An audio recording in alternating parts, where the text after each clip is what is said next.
walaupun mereka muslim tapi mereka ke aku tuh nggak yang kayak ih lu beda agama sama kita gitu-gitu. Terus mereka juga nggak maksa-maksa kita buat maksa aku buat pindah agama. Terus kayak mereka iya, coba gini aja ya, oke. Bunda Maria itu. Nah, iya sip. Bunda Nah, Maria. ini lebih cocok. Oh gini Ya, sip. bagus Ya, ya udah. oke. Panggilannya JJ. JJ.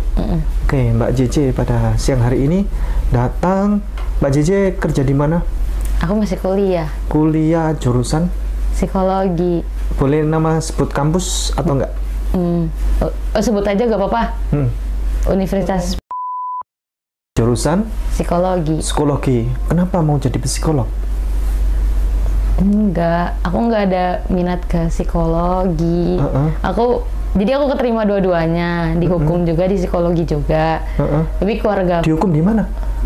Maksudnya sampai dihukum? bukan jurusan hukum maksudnya. Oh, jurusan hukum. Iya, fakultas Saya kira dihukum hukum. di penjara di mana gitu. Enggak. Enggak, oke. Terus karena keluarga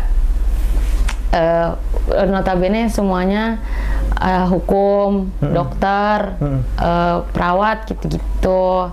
Tapi belum ada yang ambil psikologi, jadi ya aku dipaksa buat psikologi deh. Gitu. Ya. Anda ngambil jurusan psikologi berarti untuk dalam rangka mau ini mengcrack suami nanti bagaimana, harus bagaimana begitu atau gimana? Enggak. Ya, untuk apa? Ya karena udah masuk ke psikologi jadi kayak pengennya setelah lulus ya mentok-mentok paling jadi HR gitu. Tapi aku nggak minat sih. Oh, iya. Psikolog nggak minat. Enggak. Kalau orang wanita tanpa perlu kuliah psikologi, tanpa perlu sekolah khusus untuk membidangi tentang psikologi, setiap wanita itu umumnya hati-hati loh. Firasat wanita itu lebih tajam daripada laki-laki, jauh. Makanya kalau istri saya, Ustazah, istri saya itu tahu nggak ini buku saya yang ini? Tahu. Itu di samping lemari yang kamar situ. Tahu nggak kuncinya motornya? Oh, itu di situ, di samping kulkas. Ingat ya, detail. Detail. Makanya kalau wanita itu laki-laki nggak boleh macam-macam, itu bahaya itu. Kalau tinggal-tinggal. Iya, firasatnya itu luar biasa wanita. Laki-laki misalnya ada di mana gitu kan. Perempuan tuh akan firasatnya tuh tinggi, tajam. Oh, ini di mana ini? Halo, yang posisi di mana? Saya di Samarinda gitu kan. Nah, laki-lakinya jujur, tapi firasatnya si perempuan sudah terasa gitu. Dia jujur Samarinda. Ternyata Samarinda, namanya Rinda ternyata. Itu bahaya itu. Baik, Ananda dari Kristen atau Katolik? Katolik. Katolik. Iya. Yang satu keluarga yang ada Muslim. Ih, keluarga mama, keluarga besarnya 90% tuh Muslim semua. Kalau mama? Kalau mama kan mualaf. Jadi jadi gini ceritanya. Iya, boleh. Kakekku ini asli orang Arab. Terus kakekku ini asli orang Arab. Terus dia nikah tuh sampai 3 kali gitu. Nah, mamaku ini tuh dari istri yang ketiga. Nah, tapi tuh kakekku ini dia jadinya nikah beda agama gitu. Oh, sama. Iya, sama ibunya mama, sama nenek aku. Iya, beda agama gitu. Terus ya udah dari situ punya aku. Gitu. Terus ketemu papa. Papa kan Chinese. Oh, ketemu papa dulu baru punya kamu dong. Chinese? Iya. Papa juga mualaf? Iya, umur aku 10 tahun. Bareng? Mama sama papa bareng mualafnya? Bareng.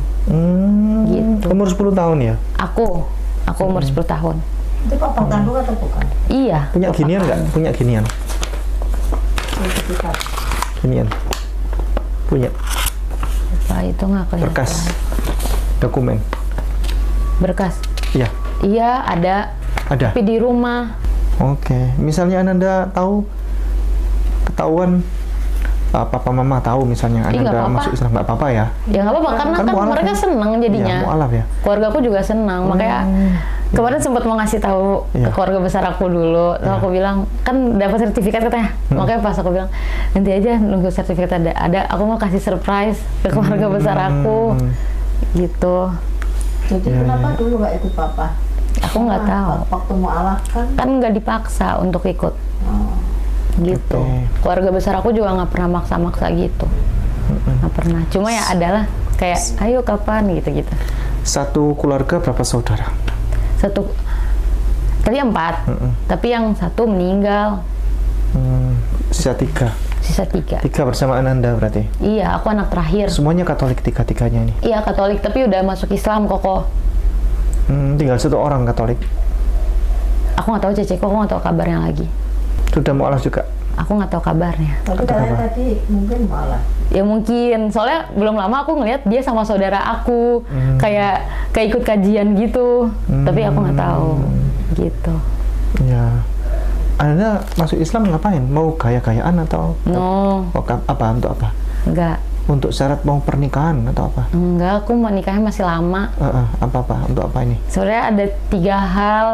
Ya kemarin kan udah aku sempat sebutin. Yang pertama, aku kan sempet tahu gitu kan, kayak katanya nanti kalau misalkan kayak beda agama gitu nanti mama papa di akhiratnya jadi susah kayak gitu. Terus kayak aku mikir tadi nggak ada kepikiran kayak gitu. Terus kayak oh ya benar juga ya, karena aku juga suka nonton reels di YouTube, di TikTok kayak gitu-gitu aku nonton. Terus ya udah kayak itu yang pertama. Terus yang kedua aku mau nangis. Nangis apa? Yang aku minta tisu. Oh ya. Oke.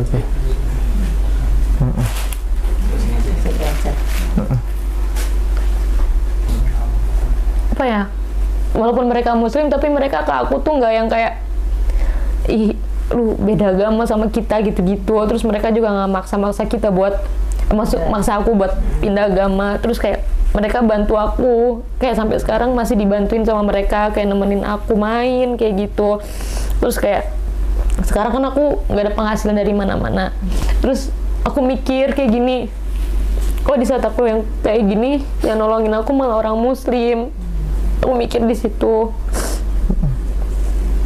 Terus ya udah aku selalu nanya ke teman-teman aku tuh, nanya pendapat mereka kayak gitu. Terus aku suka nanya-nanya gitu, terus mereka dijawab sama mereka tanpa mojokin aku gitu loh. Iya kayak gitu. Tanpa menghakimi. Iya. Terus habis itu kalau yang ketiga, jadi waktu itu aku nih kan sama saudara-saudara aku kan suka ngeliat saudaraku sholat kayak gitu. Terus aku tuh suka nanya kayak kenapa kok kalau sholat tuh dibersihin dulu pakai air kayak gitu. Terus iya tadinya aku nggak tahu itu namanya apa kan. Terus habis itu mereka jawab iya katanya mau ketemu sama Allah katanya kayak gitu. Oh jadi harus bersih ya? Iya kayak gitu. Terus aku mikir kayak aku kan juga udah lama nggak ke gereja kan. Terus aku juga mikir oh ya selama ini aku ketemu Tuhan aku dalam kondisi apa ya gitu. Kayak aku malamnya pas sama teman-teman kayak minum-minum gitu, terus besokannya aku ke gereja kayak aku ketemu Tuhan nggak bersih gitu alasannya. Anda sudah tahu apa saja tentang Islam? Apa ya? Sholat tapi aku nggak bisa, aku cuma ngeliat aja. Kalau perbedaan tentang ketuhanan sudah tahu? Di Islam begini, Kristen atau Katolik begini. Oh iya, tahu. Bagaimana itu? Tapi kalau di Muslim, aku kan ngelihatnya dia sholat kayak gitu, tutup pakai aurat gitu-gitu. Kalau aku kan ibadah, ya kita bebas gitu mau pakai baju asal nggak yang telanjang gitu, kayak pakai even pakai dress segini itu it's okay, itu yang aku tahu. Iya kayak gitu tahunya. Kenapa? Ya Tuhannya. Oh iya, aku kan Katolik lebih ke Bunda Maria ya, tapi kan tetap kalau doa kan ke Tuhan gitu. Kalau mereka Allah. Tapi Bunda Maria ini sebagai apa ini? Ini banyak orang penasaran loh. Banyak sekali orang penasaran. Termasuk orang Kristen sendiri penasaran. Iya. Bunda Maria ini siapa ini? Aku namanya gimana ya? Aku juga lihat sih. Banyak yang perbedaan pendapat soalnya. Jadi gimana jawabnya? Suka kasih bunga, kasih iya kalau lagi itu iya ke Gua Maria. Iya kalau misalkan lagi berdoa kayak gitu. Cuma kan setelah aku tuh setelah papa mama masuk Muslim, aku tuh kayak bener-bener ya gimana, aku nggak ada temen lagi gitu, paling sama teman-teman ke gerejanya itu juga kayak ya nggak tahu kayak gitu, semaunya kita aja, nggak ada yang mengarahkan gitu loh. Jadi aku kayak belajar pun juga malah jadinya malah lebih ke lihatnya orang muslimnya gitu loh. Jadi nggak ada yang ngajarin aku gimana kayak gitu. Sudah tahu belum kalau Bunda Maria itu disebut sebagai Theotokos? Theotokos. Sempat dengar sih. Ya, Theotokos itu adalah ibundanya Allah. Ya. Berarti levelnya Bunda Maria ini di mana? Ini kan saya tanya karena banyak, termasuk bahkan orang Katolik pun sendiri ini banyak yang penasaran ini. Ini Allah Bapa, Putra, ya, Roh Kudus. Bunda Maria ini di mana ini posisi levelnya? Di atas Tuhan atau bagaimana? Di bawah Tuhan. Di atas Tuhan. Di atas Tuhan? Bunda Maria itu? Iya, setahu aku. Karena memang ini sampai sekarang ambigu. Iya, makanya banyak kan di YouTube juga kayak gitu-gitu. Aku jadi bingung. Nah, sebenarnya apa? Ananda sudah posisi yang wajar. Pada umumnya pemuda remaja Kristen, kenapa? terutama Katolik ya, bingung. Bunda Maria ini ada posisi mana sih, kan begitu? Iya, tapi kita selalu ngasih dia Salam Maria. Iya. Rosario kan. Iya. Salam Maria 3 kali. Kayak gitu. Belum lagi ngasih apa namanya? Ya tapi kalau persembahan ya? Iya, persembahan bunga gitu bisa. Iya, jadinya apa? Aku nggak tahu. Nggak, kalau Salam Maria masih hafal nggak?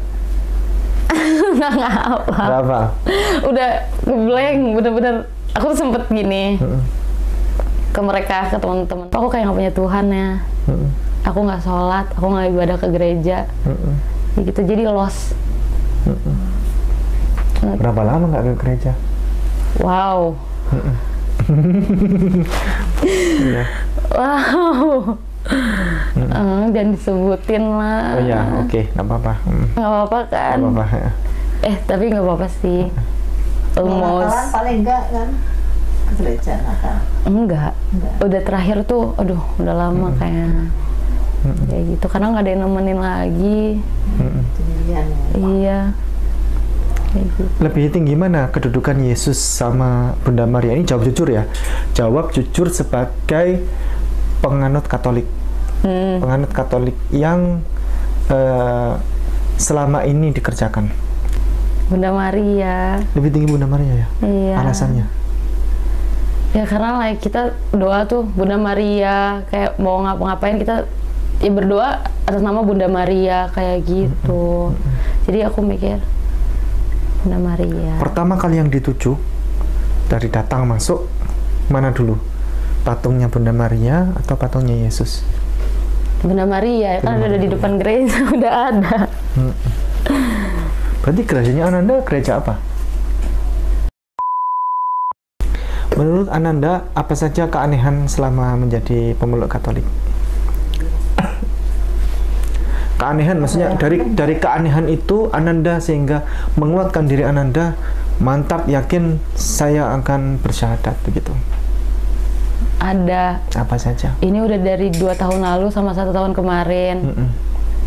Aku sempat nanya juga ke mama waktu itu.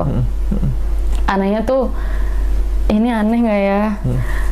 anehnya tuh aku tidur nih, terus habis itu ya udah aku tidur terus kayak dibilang mimpi tapi kayak beneran kayak gitu. Jadi aku ada di satu rumah gitu, kayak rumah itu like gelap, entah aku nggak ngerti.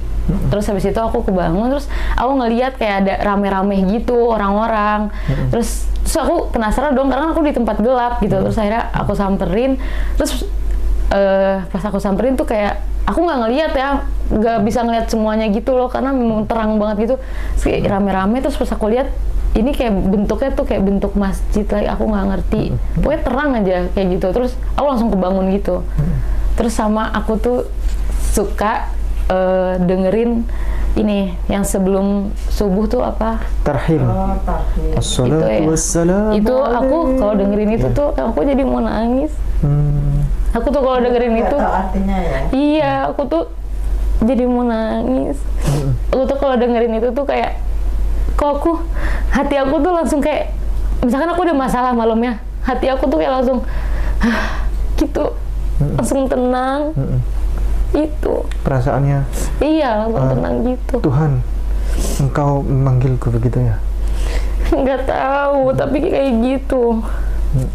Jadi kayak bener-bener kayak misalkan aku habis ada masalah semalamnya, pas aku denger itu kayak langsung udah jadi bisa tidur lagi kayak gitu. Kapan Ananda terakhir ketemu Romo, Jauh, lama banget. Lama banget ya? Aku kayak orang absen? Kayak orang kehilangan arah. Iya. Nggak di absen sama Romo? Mungkin kalau ketemu ditanya. Berarti ini kita kan mau menjelaskan ya tentang konsep ketuhanan yang benar ya, yang logik, yang sesuai dengan biblikal Alkitabiah. Cuman saya harus bertanya kepada Ananda secara jujur tadi itu, Tuhannya Ananda ini siapa sebenarnya selama menjadi Katolik? Tuhan Yesus. Tapi tadi katanya lebih tinggi Bunda Maria. Iya, tapi bingung gimana dong. Oh iya. Roh Kudus siapa? Oh, ditanya. Berapa Tuhannya berarti berapa? Tolong sebutkan satu persatu, tidak apa-apa. Ini jujur, sebagai pemeluk Katolik nggak ada yang salah, nggak ada yang benar loh. Karena ini nggak ada yang menyalahkan, nggak ada yang membenarkan ini. Tapi aku boleh jujur nggak? Boleh jujur. Aku nggak tahu. Nggak tahu ya. Oke, ini adalah pertanyaan yang menjadi dasar untuk kita bisa lurus bersama. Ini Alkitab. Iya. Ananda nggak usah penasaran. Ini Alkitab. Cuman saya lagi nggak bawa Alkitab yang Deuterokanonika, yang punyanya Katolik. Ini nggak bawa. Tapi ini kan intinya ini iya. Alkitab Ananda sama kan? Iya. Cuman minus sama Deuterokanonika kan? Cuman itu saja kan? Intinya sama ya. Intinya ajarannya sama ini. Jadi begini, kita harus meluruskan ini semuanya dan kita tempatkan di tempat yang benar, begitu. Oh, iya. Nah, terkait Bunda Maria sekarang, pertanyaan saya, di tahun berapakah, adakah ayat di Bible di sini? Di tahun berapakah Yesus menyembah Bunda Maria? Seharusnya nggak ada sih. Ya, betul. Terus kemudian pertanyaan berikutnya, di tahun berapakah di sini Bunda Maria menyembah Yesus? Ada atau tidak? Kayaknya nggak ada deh. Nggak ada ya? Iya. Oke, jelas kan? Clear kan? Iya. Dalil tentang apakah ada di Alkitab setebal ini dalil Yesus menyembah Bunda Maria? Tidak ada. Iya, Oke? nggak ada. Dalil di manakah ayat di Bible setebal ini yang Bunda Maria menyembah Yesus? Iya. Tidak ada. Oke? Clear ya? Iya, Berarti clear. ya. Sampai ini apa namanya, Titanic bangkit lagi dari lautan, sampai Titanic bangkit lagi dari lautan tidak ada ayat itu. Iya, emang nggak ada kayaknya deh, setahu aku. Oke, baik. Di tahun berapakah, baik itu di Perjanjian Lama dan Perjanjian Baru, Musa menyembah Yesus? Nggak ada. Nggak ada. Oke. Sekarang, di tahun berapakah Abraham bapak para nabi. Ya. Dia menyembah Yesus atau mengagungkan nama Yesus di tahun berapakah di Alkitab ini? Nggak ada ya, itu kan Perjanjian lama. iya, Perjanjian lama ada nggak? Nggak ada ya. nggak ada. Oke, sudah clear ya? Clear berarti ya? Sudah Clear. ya? Oke, pertanyaan berikutnya. Di tahun berapakah murid-murid Yesus semuanya, murid-murid Yesus ya, semuanya 12 murid Yesus yang terkenal itu, baik yang tambahan-tambahannya, termasuk ini Yudas Iskariot. Yudas Iskariot itu ternyata nggak dimasukkan ke dalam 12 murid Yesus, karena dia dianggap sebagai mengkhianat ya. Nah, di tahun berapakah semua murid-murid Yesus ini menyembah Yesus? Ini nggak ada ya? Ah, itu dia. Iya ya. Iya kan? Kalau Yesus itu Tuhan, pasti ada ayat di Bible ini yang murid-murid Yesus datang untuk menyembah Yesus. Ada iya, nggak ada. Nggak ada kan? Oke. Udah, berarti clear ya? Clear. Berarti Bunda Maria ini Tuhan atau bukan? Tidak ada yang menyembah. Tuhan ini kan sosok yang disembah. Oke. Di tahun berapakah murid-murid Yesus menyembah Bunda Maria? Nggak ada ya. Nggak ada ya? Di Bible ini satu saja ayat. Iya, nggak ada. Kalau ada, berhadiah apa? 10 juta rupiah. Iya, tapi nggak ada. Nggak ada ya? Nggak. Jadi clear ya? Murid-murid Yesus tidak ada yang menyembah Bunda Maria. Iya, nggak ada. Oke, berarti Bunda Maria ini Tuhan atau bukan? Bukan. Oke, Yesus ini Tuhan atau bukan? Nggak ada yang menyembah juga, jadi kayak Oke. Tapi iya, bukan. Bukan ya? Iya. Yakin? Iya, karena benar juga di sana kan emang nggak ada tanggal nyembah-nyembahnya gitu. Berarti iya, Yesus bukan Tuhan. Ya. Jadi di dalam Alkitab setebal ini tidak ada satupun yang Yesus sendiri secara tegas, lugas, tanpa ambigu, tanpa kata ganti, yang Yesus sendiri menyatakan, aku adalah Yesus, aku adalah Tuhan. Terus aku adalah Tuhan, atau aku Yesus, aku adalah Allah. Tidak ada. Terus aku selama ini nyembah apa dong? Ya, berhadiah 1 triliun kalau dapat. Berhadiah 1 triliun kalau dapat satu saja ayat yang Yesus di Alkitab setebal ini, baik Deuterokanonika juga, yang Yesus secara tegas, lugas, tanpa ambigu, tanpa kata ganti, dia mengatakan, aku Yesus, aku adalah Tuhan, atau aku Yesus, aku adalah Allah. Tidak ada. Uangnya dari mana 1 triliun? Emang ayatnya nggak ada. Sayembara ini sudah saya sampaikan sejak beberapa tahun yang lalu, sejak kurang lebih ya 5 tahun yang lalu. Tapi sampai sekarang sayembara 1 triliun ini tidak ada yang bisa menjawab. Gitu. Memang tidak ada. Oke, sudah. Ya, Mbak kan orang psikologi kan. Jadi kita ini jalannya harus tertib ya.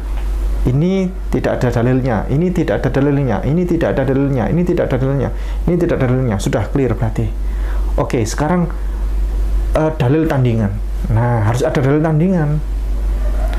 Dalil tandingannya adalah ada pendeta yang bertanya kepada saya, terus di mana ayat yang Yesus tidak mau disebut sebagai Tuhan? Ada nggak di Bible? Kata para pendeta, nggak ada di Bible. Tolong tunjukkan ayat di Bible yang Yesus sendiri menyatakan, aku nggak mau disebut sebagai Tuhan. Ada nggak? Ada yang bilang, kalau ada saya akan masuk Kristen gitu. Bilangnya saya sendiri. Saya hubungi orangnya, saya kejar itu orangnya, mau saya bawa ke notaris, mau saya ajak ke notaris. Dia maksudnya mau masuk Islam. Kalau ada ayatnya dia mau masuk Islam, bukan masuk Kristen, mohon maaf. Saya kejar ke notaris, dia nggak mau. Dia ngilang, nggak tahu kemana. Itu pernah terjadi. Nah, ayat yang Yesus sendiri menyatakan tidak mau disebut sebagai Tuhan, ternyata ada, dan dalilnya komplit sekali. Mau tahu? Boleh ya. Matius pasalnya 7 ayatnya 21. Yang ini saja. Yang perjanjian tadi yang mana? Yang ini saja. Ini TB. Ini yang umum dipakai. Kalau itu TB2 terbaru soalnya. Kadang orang nggak ini. Aku udah nggak tahu isinya. Terjemahan baru masih ada. Matius apa berapa? Matius 7 ayatnya 21. Buka Nggak apa-apa. Bukan setiap orang yang berseru kepadaku, Tuhan, Tuhan, akan masuk ke dalam kerajaan sorga, melainkan dia yang melakukan kehendak Bapakku yang di sorga. Stop dulu. Bukan setiap orang yang menyeru kepadaku, Tuhan, Tuhan, yang masuk ke dalam kerajaan sorga, melainkan yang melakukan kehendak Bapakku di sorga. Berarti yang menyebut Yesus Tuhan berarti tidak masuk surga. Oke. Masih ada lanjutannya lagi. Aku baca. Ini Yesus itu jujur sekali. Dia komplit. Dia kalau memberikan pernyataan itu komplit sekali. Yang 22 sekarang. Coba. Pada hari terakhir banyak orang yang akan berseru kepadaku, Tuhan, Tuhan, bukankah kami bernubuat demi namamu dan mengusir setan demi namamu dan mengadakan banyak mujizat demi namamu juga. Jadi pada hari terakhir itu, pada hari menjelang hari kiamat, kan dinubuatkan bahwa Yesus akan turun lagi toh? Iya. Di Bible itu begitu. Yesus akan dinubuatkan akan turun lagi ke dunia. Nah, pada hari terakhir itu kapan? Menjelang hari kiamat. Ya sekarang ini. Banyak orang yang berseru ya kepada Yesus, memanggil Yesus Tuhan. Bahkan bukan hanya itu, ya. Ini bernubuat juga demi nama Yesus. Kemudian mengusir setan demi nama Yesus, ya kan? Dan mengadakan banyak mujizat demi nama Yesus. Seperti orang pertunjukan KKR, ya kan? Pendeta yang mengaku bisa mengadakan mujizat demi nama Yesus. Darah Yesus kan begitu kan? Lanjut. Ada yang 23 ini. Pada waktu itulah aku akan berterus terang kepada mereka dan berkata, aku tidak pernah mengenal kamu, enyahlah daripadaku kamu sekalipun pembuat kejahatan. Ya, Yesus tegas sekali. Justru orang yang mengatasnamakan Yesus semua tadi, yang bersuruh kepada Yesus Tuhan secara tegas ya, Tuhan, malah Yesus marah kepada dia. Aku tidak pernah mengenal kamu sekalian, dasar engkau pembuat kejahatan. Justru yang memanggil Yesus Tuhan berarti orang jahat. Ada yang pendeta yang bilang begini ke saya, itu loh ayat buat khusus untuk ditujukan ya untuk orang-orang munafik, katanya. Pertanyaannya, di mana di sini ada ayat yang tadi itu yang mengatakan tentang orang munafik? Padahal yang ayat 21 tadi tegas ya, bukan setiap orang ya yang berseru kepadaku Tuhan. Bukan gini, bukan setiap orang munafik yang berseru. Ada munafiknya. Bahkan di ayat lanjutannya, itu kan tadi Ananda sampai 23 toh? Iya. Ada lagi Yesus tambahannya. Yesus tuh detail sekali kalau bilang. Yang ke-24, coba. Setiap orang yang mendengar perkataanku ini dan melakukannya, ia sama dengan orang yang bijaksana yang mendirikan rumahnya di atas batu. Jadi orang-orang yang mendengar ya perkataan Yesus tadi itu secara seksama, dia mengikuti peraturan Yesus, dia mengikuti perintah Yesus bahwa Yesus nggak mau disebut sebagai Tuhan ya, Yesus nggak mau disembah dan seterusnya. Itu untuk siapa? Untuk setiap orang di sini, ya kan? Setiap orang. Ananda masuk dalam kategori ini nggak? Setiap orang nggak yang diserukan ayat ini? Ayat ini sebenarnya menyerukan kepada Ananda juga, kepada saya, kepada Ananda, Ustaz Eti dan semuanya hadirin, bahwa Yesus nggak mau disebut sebagai Tuhan. Bahkan ya Yesus sendiri ya, itu dia selalu menyatakan kepada seluruh umat bahwa dia telah membuat undang-undang tertinggi, namanya undang-undang tertinggi, dan undang-undang ini adalah undang-undang yang kekal, terdokumentasi di sini, dan sampai sekarang ayat ini tidak boleh dirubah. Apa itu? Markus 12 ayat 29. Jawab Yesus, hukum yang terutama ialah, dengarlah hai orang Israel, Tuhan Allah kita, Tuhan itu Esa. Ya, Yesus ditanya, wahai Yesus, hukum terutama. Hukum terutama adalah undang-undang tertinggi. Kalau dalam ilmu hukum ya, ilmu hukum itu hukum berarti undang-undang ya. Iya. Ter itu paling, utama berarti tinggi ya. Iya. Berarti undang-undang paling tinggi apa Yesus? Yesus ditanya begitu. Jawab Yesus begini jawabannya. Itu bahasa Ibraninya begini artinya. Shema Yisrael Adonai Elohenu Adonai Echad. Begitu. Itu bahasa Ibraninya begitu. Shema Yisrael. Shema itu artinya adalah simaklah wahai orang Israel. Hei, dengarkan ini orang Israel ya, simak ya. Isma ya Israel. Bahasa Arabnya begitu. Adonai, Adonai itu Tuhan. Bahasa Ibrani itu. Adonai itu Tuhan. Allah ya. Adonai Elohenu, Allahu ilahuna. Sama, bahasa Ibrani sama bahasa Arab itu sama, ya, satu rumpun. Yesus itu orang sana, orang Timur Tengah. Dia bahasanya bahasa ini, rumpun Semitik ini. Adonai Elohenu, Allahu ilahuna. Allah itu Tuhan kita, kata Yesus. Adonai Echad, Allahu ahad. Allah itu satu. Pernah dengar kata Echad nggak? Echad, ahad. Ahad. Ahad, pernah dengar kata ahad artinya apa? Satu. Dengarkanlah ya orang Israel, Tuhan Allah kita, Tuhan kita itu Allah, Tuhan itu satu. Yesus tidak pernah di dalam Alkitab setebal ini, ya, Yesus menyampaikan, dengarkanlah hai orang Israel, Tuhan kalian itu adalah aku adalah satu. Pernah tidak? Jadi siapa yang disembah kemarin? Siapa dong? Sama Mbak Inji, sama Mbak Cici. Siapa yang disembah kemarin itu? Jadi Yesus itu selalu mengajarkan Tuhan kita itu Allah, Allah itu satu. Bahkan Ananda tahu nggak makhluk paling menjijikkan dan makhluk paling levelnya paling rendah apa itu? Iblis. Oh ya. Iblis ya. Oke. Makhluk paling rendah, makhluk paling levelnya paling rendah, paling menjijikkan itu adalah iblis. Ketika iblis bertemu dengan Yesus, apa yang Yesus katakan? Coba, apa yang kira-kira Yesus katakan? Yesus mengatakan begini nggak? Hai iblis, ingat ya, Tuhanmu adalah aku, sembahlah aku. Berkata begitu? Enggak. Yesus berkata begini, Matius pasal 4 ayat 10. Maka berkatalah Yesus kepadanya, "Nyahalah iblis, sebab ada tertulis, engkau harus menyembah Tuhan Allahmu, dan hanya kepada Dia sajalah engkau berbakti." Yesus ke iblis bilang gitu. Dia nggak suka sama iblis. Nyalah kau iblis. Tapi ingat, sebab tertulis bahwa sembahlah kepada Allah, kepada Tuhan, dan kepada Dia sajalah. Wahai iblis ya, kepada Dia sajalah engkau harus berbakti. Seandainya Yesus Tuhan, Yesus bilang begini, ingat ya, sembahlah aku, kepada aku sajalah engkau harus berbakti. Coba,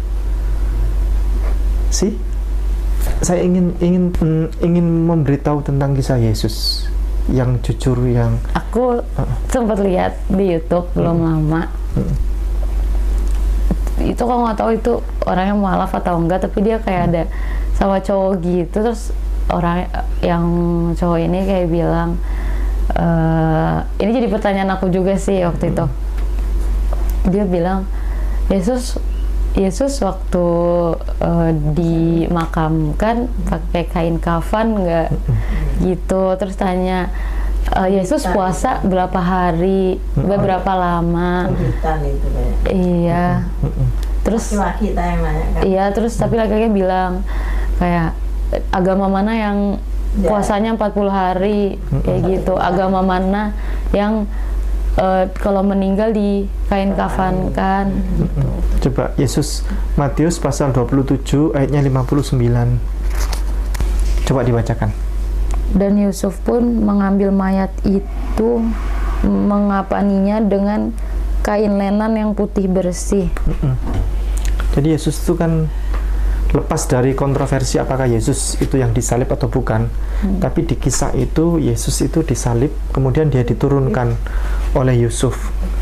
Yusuf itu adalah orang terpandang di situ, namanya Yusuf Arimatea. Yesus diturunkan, Lalu Yesus mau dikuburkan.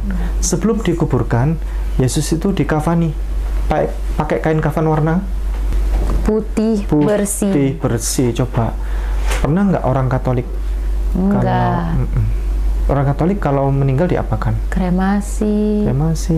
Iya, kasih peti ya. Iya, tergantung pilihannya mau dikremasi atau didandanin lah. Pakai baju pengantin. Iya. Pakai baju kesukaannya. Pakai sepatu. Iya, kayak gitu. Yesus pakai sepatu nggak waktu meninggal itu? Waktu sama Yusuf itu? Enggak lagi. Enggak ya? Enggak. Pakai apa? Dikafani aja dong. Mengafaninya dengan kain lenan yang putih bersih.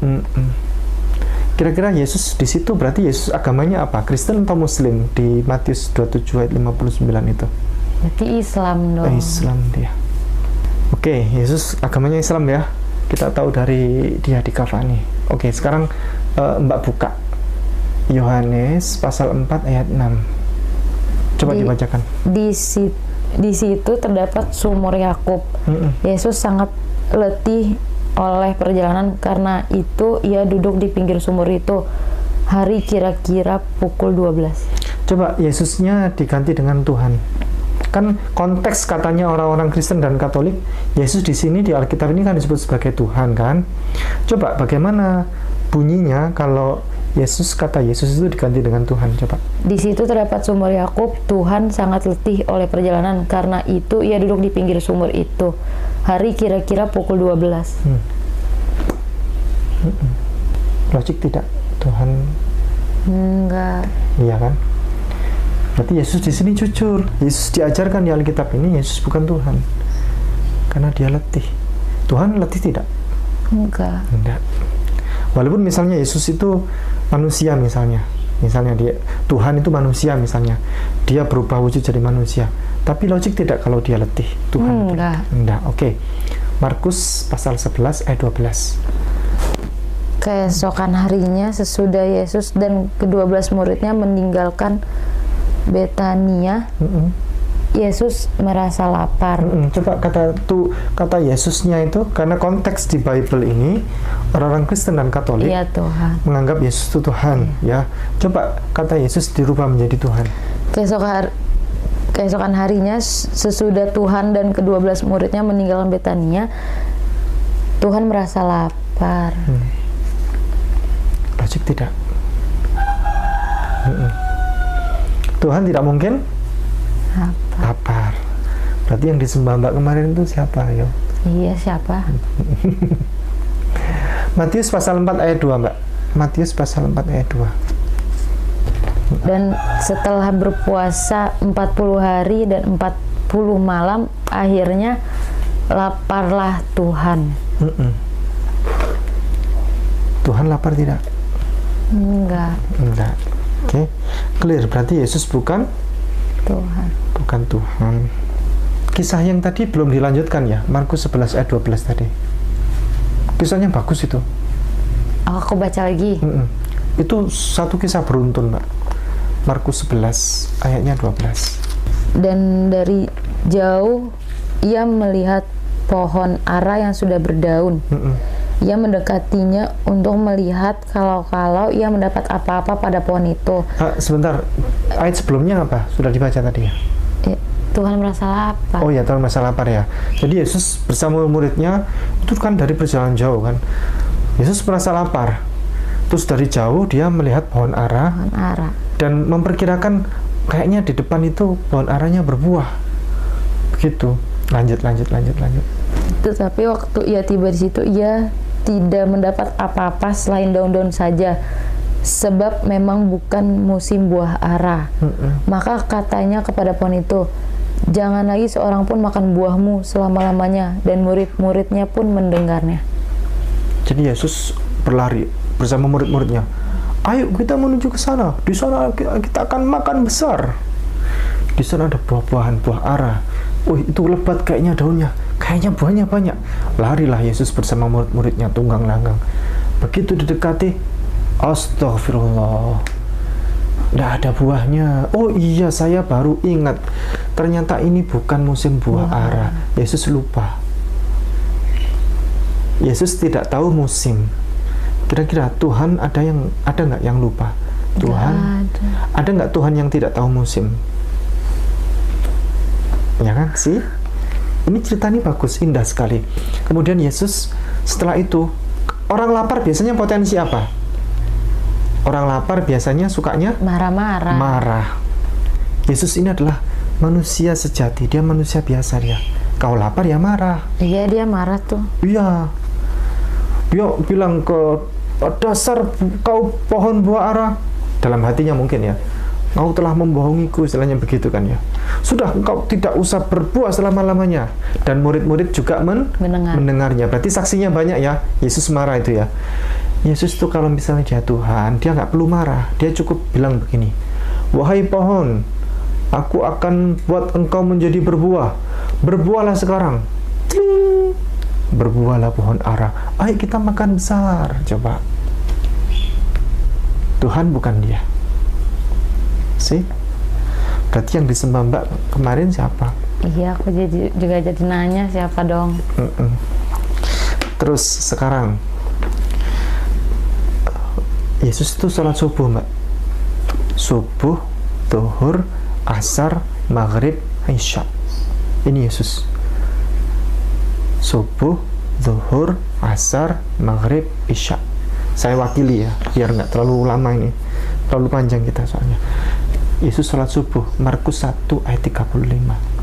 Pagi-pagi benar, waktu hari masih gelap, ia bangun dan pergi keluar. Ia pergi ke tempat yang sunyi dan berdoa di sana.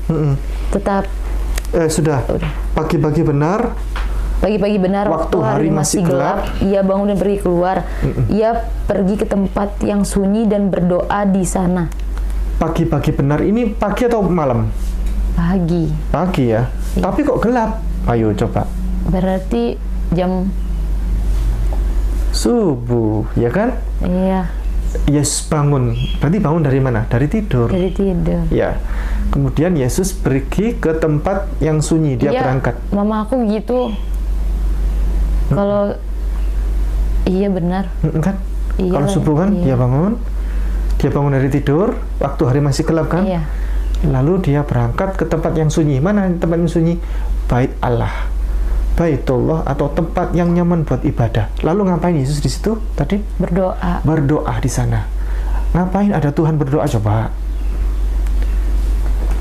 Yesus berdoa. Ada nggak Tuhan berdoa? Enggak dong. Enggak ya. Ini coba saya minta tolong. Ini kitab ini lebih asli daripada yang bahasa Indonesia karena ini bahasa Arab. Bahasa yang lebih dekat dengan bahasa Yesus karena Yesus orang Timur Tengah sana kan. Ibrani dan Arab itu satu rumpun, bahasa Semitik. Ini bahasanya adalah Bible bahasa Ibrani dan bahasa Arab. Ya aku gak kelihatan. Ini bahasa Ibrani dan bahasa Arab. Bahasa Ibrani bahasa Yesus, bahasa Arab ini bahasa kampungnya Yesus juga, satu Semitik ya. Oke. Saya buka yang Markus ya, ayatnya 1, pasalnya 1, ayatnya 35. Ya. Wa fis subhi. Wa fis subhi berarti waktu apa itu? Wa dan waktu subuh. Waktu subuh. Bakirah. Jiddan. Qama wa kharaja. Wa madha ila mawdi'i. Khala.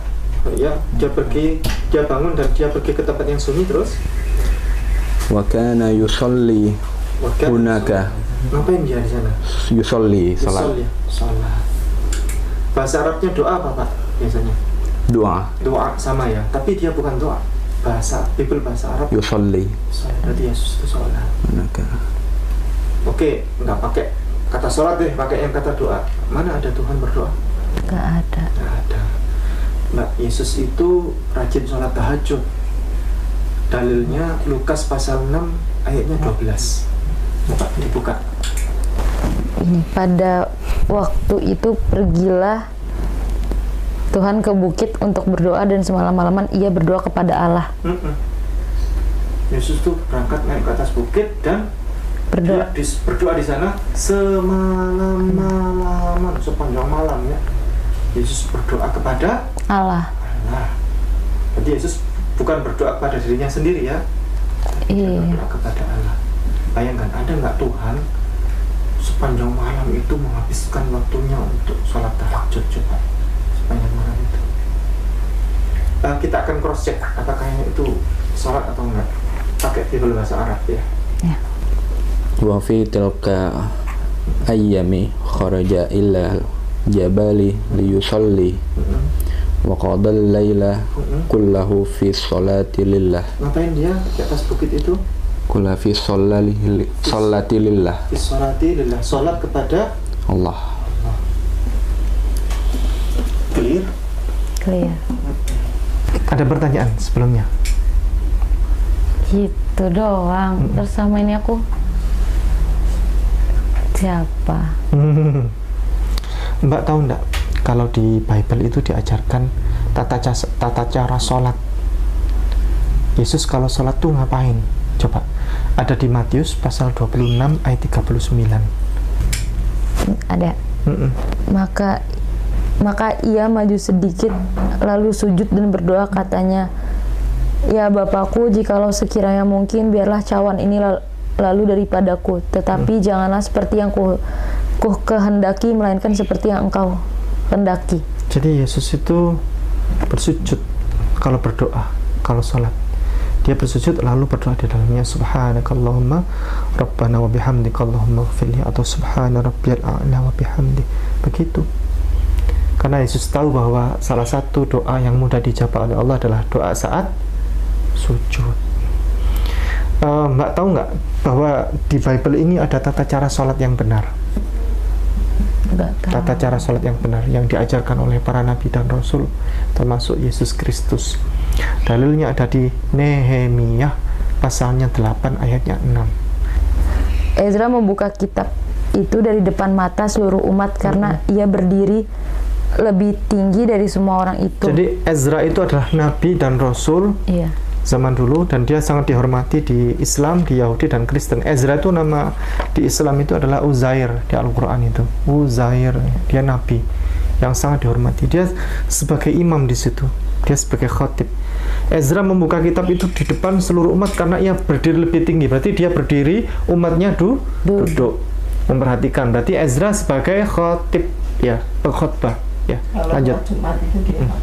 Lanjut. Pada waktu ia membuka kitab itu, semua orang bangkit berdiri. Dia masih membuka kitab, lalu tiba-tiba orang bangkit berdiri. Itu namanya iqamat, Mbak. Iqamat itu persiapan untuk ibadah. Qad qamatis shalah. Jemaat berdiri. Yang pengkhotbah tadi itu masih berdiri, masih membuka kitab, sudah mau menyelesaikan, jemaat berdiri, persiapan sholat. Lanjut. Lalu Ezra memuji Tuhan, Allah yang Maha Besar, dan semua orang menyambut dengan amin, amin, sambil mengangkat tangan. Lalu Ezra memuji Tuhan, dia menjadi imam nih, imam peribadatan. Dia memuji Tuhan dengan sebutan Allah yang Maha Besar. Pernah tahu nggak bahasa Arabnya Allah yang Maha Besar? Apa bahasa Arabnya? Allah yang Maha Besar, Allahu Akbar, Mbak. Pernah dengar nggak kata Allahu Akbar? Oh, pernah.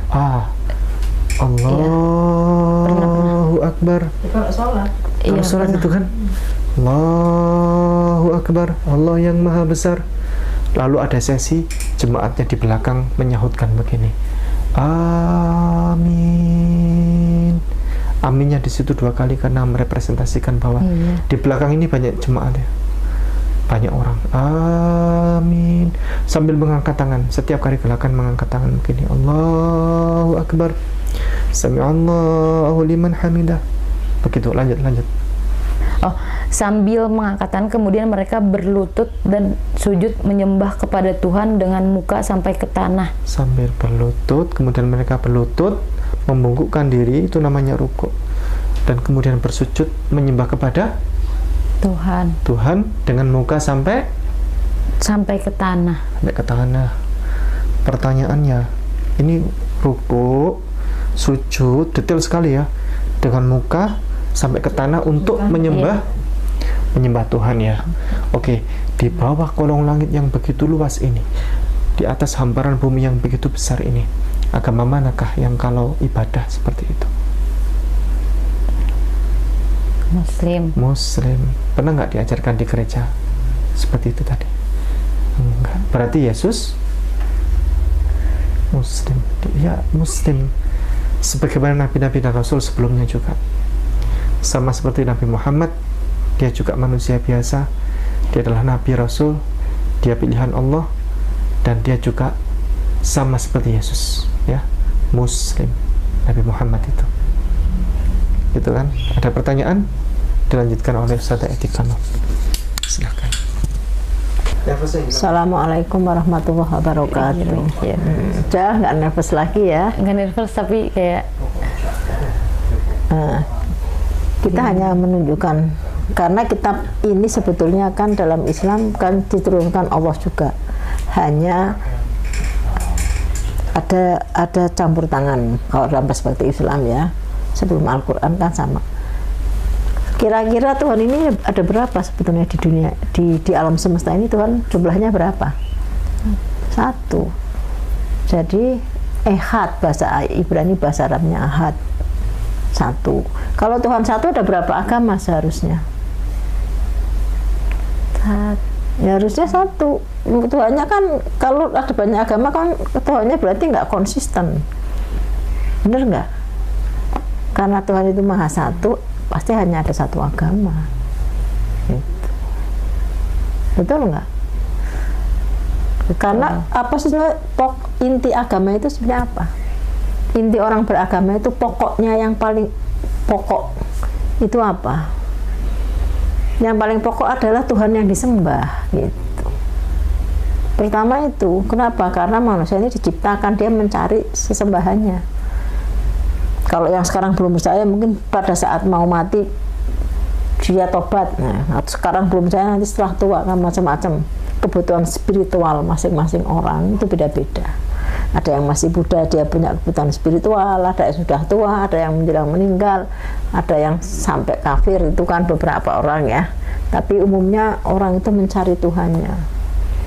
Dan kita ini menyembah itu hanya kepada Tuhan yang menciptakan kita.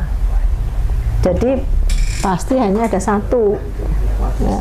Dan karena ada hanya 1, maka ada 1 agama saja ya. Betul nggak? Masuk akal nggak itu? masuk akal. Dalam arti 1 itu dia artinya Maha Esa, Maha Tunggal. Jadi tidak ada satupun yang seperti dia, Maha Tunggal. Kalau Trinitas artinya apa? 3 yang tunggal. Betul nggak? Nah, jadi Tuhan itu Maha Tunggal, bukan 3 yang tunggal. Maha Esa. Kenapa menyekutukan Tuhan menjadi dosa yang paling besar? Kenapa? Tahu nggak sebabnya? Misalnya kamu punya pacar, misalnya dia ketahuan punya cewek lain, kamu marah nggak? Marah. Aku tinggalin. iya. Ya, sama Tuhan juga gitu. Sama kan? Karena kamu diciptakan, kamu diberi kehidupan, kamu harus menyembah kepada satu-satunya Tuhan. Kenapa kamu ada Tuhan lain? Yesus misalnya putra ya dalam Islam, Roh Kudus tidak ada, yang ada adalah tadi Allah Bapa. Jadi jangan salah ya menyembah. Sudah jelas, sudah tidak bingung lagi sekarang harus menyembah siapa? Harus Allah Bapa. Sudah jelas kenapa? Sudah. Ada yang mau ditanyakan? Nah, sekarang dulu kenapa menyembah Yesus? Apa yang membuat kamu kagum dengan sosok Yesus? Kan aku dari lahir. Dari lahir. Maksudnya apa? Nggak biasanya dia punya mukjizat, dia ini gitu. Apa misalnya? Sejujurnya, karena emang dari lahir udah itu agamanya, jadi ikutin aja. Apa yang disampaikan Pak Pendeta ikuti saja. Ikutin aja. Sekarang sudah jelas belum? Udah. Siapa yang harus disembah? Allah Bapa. Oke, sekarang musyahadat. Bismillah. Mbak siapa panggilannya? JJ. JJ, Mbak JJ udah siap ya mau bersahadat? Iya, siap. Ada pemaksaan? Nggak ada. Nggak ada. Udah dari hati sendiri? Iya, Dan sudah yakin mau masuk Islam? yakin. Sudah tahu bagaimana Tuhan di agama Islam? Ya sudah tadi dia. Sudah tahu ya? Iya. Sudah tahu? Iya. Sudah paham? Sudah. Masih ada keraguan dalam hati? Nggak ada. Nggak ada ya? Jadi ini nggak ada pemaksaan dari siapapun. Udah dari hati sendiri? Iya. Murni dari hati? Iya. Alhamdulillah kalau begitu. Ya, udah siap ya sekarang? Udah. Ya, bismillahirrahmanirrahim. Ashadu Ashadu alla alla ilaha ilaha illallah illallah wa ashadu wa ashadu anna anna Muhammadar Rasulullah. Muhammadar Rasulullah. Saya bersaksi Saya bersaksi bahwa tidak ada Tuhan bahwa tidak ada Tuhan selain Allah. selain Allah. Dan saya bersaksi Dan saya bersaksi bahwa Nabi Muhammad bahwa Nabi Muhammad adalah adalah utusan Allah. utusan Allah. Alhamdulillah. Selamat. Ya. Makasih ya. Sama-sama Jeje. Semoga setelah ini belum cukup hanya syahadat aja. Islam itu